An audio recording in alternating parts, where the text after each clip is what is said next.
ఎక్కువ మంది కలుగుతుంది. నరసింహారావు గారు మీ దగ్గరికి మళ్ళీ వస్తాను. ఈ ఎలక్షన్స్ సంబంధించి మా చీఫ్ ఎడిటర్ శ్రీనివాసరావు గారు ఢిల్లీ నుంచి మనకు లైవ్లో ఉన్నారు.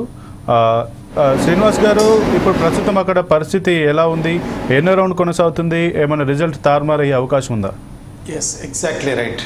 మొత్తము ఈ ఢిల్లీకి సంబంధించినటువంటి అంశంలో కేవలం 13 రౌండ్లు మాత్రమే ఉన్నాయి. ఇందాక మనం ఒక విషయంలో పొరపాటు చెప్పాము, 13వ రౌండ్ లెక్కిస్తున్నారన్నటువంటి విషయము. కానీ మొత్తం కలిపి 13 రౌండ్లే. 8వ రౌండ్ నడుస్తున్నప్పుడు 8వ రౌండ్లో 430 ఓట్ల వెనుకంజలో కేజ్రీవాల్ ఉన్నారన్నటువంటి విషయాన్ని గమనించాలి. ఇంకోటి, బీజేపీకి ఆమ్ ఆద్మీ పార్టీకి మధ్య కేవలం ఓట్ షేరింగ్ తేడా 2% మాత్రమే ఉంది.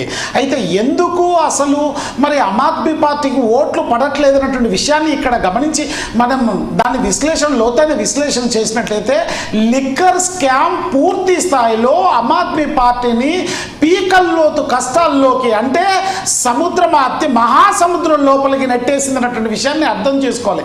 ఆ నేపథ్యంలోనే ప్రజలంతా కూడా ఆమ్ ఆద్మీ పార్టీ వైపు కాకుండా బీజేపీ వైపు తొంగి చూశారు.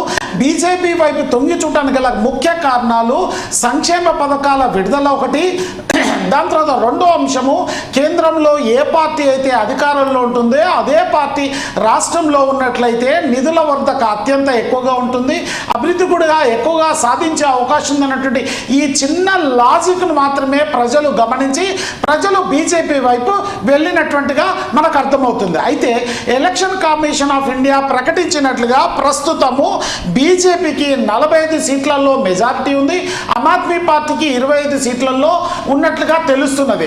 అయితే ఇంకొక విషయాన్ని గమనించాలి. అయితే ట్రెండింగ్లో మాత్రము బీజేపీకి 44, తర్వాత ఆమ్ ఆద్మీ పార్టీకి 26 సీట్లు ఆధిక్యం ఉన్నట్లుగా తెలుస్తుంది. అయితే ఇంకొక విషయము, ఈరోజు సాయంత్రము బీజేపీ హెడ్ క్వార్టర్స్లో సంబరాలు జరిగే అవకాశం ఉంది. ప్రజలను ఉద్దేశించి ప్రధానమంత్రికి నరేంద్ర మోడీ కూడా మాట్లాడే అవకాశం ఉంది. అయితే ఇక్కడ ఒక విషయాన్ని గమనించాలి. ఎందుకు అసలు ఆమ్ ఆద్మీ పార్టీ ఓడిపోయింది అనేటువంటి విషయాన్ని అన్నా హజారే విశ్లేషణ చేస్తూ ఒక చిన్న మాట చెప్పాడు. ఆ చిన్న మాటలనే దాని యొక్క అంతరంగం చాలా ఉంది. కేవలం అధికార దాహంతోనే కేజ్రీవాల్ ఈ ఎన్నికల్లో ఓడిపోయాడు అనేటువంటి విషయాన్ని పుడుస్తారు. అంటే మీరు లిక్కర్ స్కామ్లో ఉన్నారు, మిగతా ఇతర స్కామ్లలో ఉన్నారు, కేవలం ధనార్జనగా మాత్రమే మీ ఆలోచన కొనసాగింది, మీ పరిపాలన కొనసాగింది. ఆ నేపథ్యంలోనే ప్రజలు మిమ్మల్ని చీత్కరించారనేటువంటి విషయాన్ని మరి ఎవరు అన్నా హజారే చెప్పకనే తన మాటల ద్వారా ఈ విషయాన్ని కూడా పూర్తిగా స్థాయిలో వెల్లడించాడు. అయితే ఇంకా కేవలం మిగిలింది 5 రౌండ్లు మాత్రమే అన్నట్టు విషయాన్ని అర్థం చేసుకోవాలి. ఈ 5 రౌండ్లు దాదాపుగా 40 నిమిషాల నుంచి గంట లోపల పూర్తి అయ్యేటువంటి అవకాశం ఉంటుంది. అంటే దాదాపుగా ఇప్పుడు సమయం 11:45 నిమిషాలు అవుతుంది. 12:30 వరకల్లా పూర్తి స్థాయిలో ఫలితాలు తెలియేటువంటి అవకాశం మాత్రం ఉంది సంపత్. అయితే ఆ శ్రీనివాస్ గారు, ఒకవేళ ఇప్పుడు 8వ రౌండ్ కంప్లీట్ అయింది కాబట్టి 45-25 తోటి ఉంది, అది కూడా స్వల్ప తేడాతో అయితే కేజ్రీవాల్ వెనుకంజలో ఉన్నారు. ఈ 4-5 రౌండ్లు పూర్తయ్యేసరికి ఈ రిజల్ట్లో కొంచెం ఏమైనా మార్పులు వచ్చే అవకాశం ఉందా? ఎందుకంటే మనం మొదటి నుంచి చెప్పుకున్నాం మైనార్టీ వాళ్ళు బీజేపీకి అనుకూలంగా ఉన్నారు అన్నాం, కానీ మళ్ళీ ఆ మైనార్టీ ఏరియాలోనే మళ్ళీ ఆమ్ ఆద్మీ పార్టీ పుంజుకున్నదని కూడా మనకైతే తెలుస్తుంది. ఇప్పుడు ప్రస్తుతం ఏమైనా రిజల్ట్ చేంజ్ అయ్యే అవకాశం ఉందా? ఎస్, అక్కడ ముస్లిమ్స్ ఆధిక్యతగా ఉన్నటువంటి ప్రాంతమైనట్లో అమానుత కల్లాన్ ఆమ్ ఆద్మీ పార్టీ నుంచి నిలబడ్డాడు. ఆయనే దాదాపు 9,000 మెజార్టీతో కొనసాగుతున్నాడు సమీప ప్రత్యర్థి బీజేపీ పైన. అంటే మొదటి ఒక 2-3 రౌండ్లలో బీజేపీ పార్టీ వైపు ముస్లింలు తలొగ్గినప్పటికీ మళ్ళీ ఆమ్ ఆద్మీ వైపు వాళ్ళు తెలియనట్లుగా ఈ ఎన్నికల సరళి ఈ ట్రెండ్ మనకు అర్థమవుతుంది.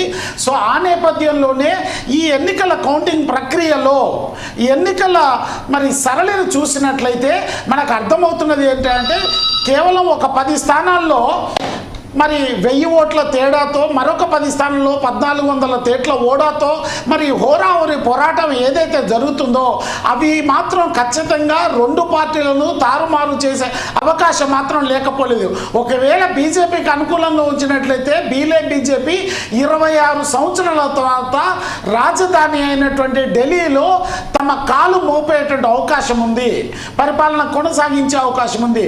కానీ రెండు సార్లు నిరాఘాటంగా 10 సంవత్సరాలు అక్కడ పరిపాలన చేసిన తర్వాత భారతదేశంలో ఉన్నటువంటి ఏ మూలనున్న ప్రజలైనా ఒక్కసారి లేదా 2 సార్లు అవకాశం ఇస్తారు. మూడోసారి ఖచ్చితంగా కొత్త ప్రభుత్వం వైపు వాళ్ళందరూ ఎంతో ఆశతో ఎదురు చూస్తారు. ఇది చరిత్ర చెప్పినటువంటి సత్యం. ఆ సత్యం నేపథ్యంలోనే ఢిల్లీలో కూడా అదే మార్పు జరుగుతుంది. అట్లాగే బీజేపీ కూడా దానికి అనుగుణంగానే అడుగులేసింది.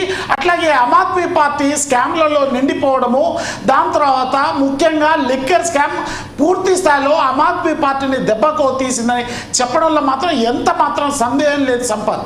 ఓకే శ్రీనివాస్ గారు, మళ్ళీ మీ దగ్గరికి మరిన్ని అప్డేట్స్ కోసం వస్తాను. ఇక ఇదే అంశానికి సంబంధించి నరసింహ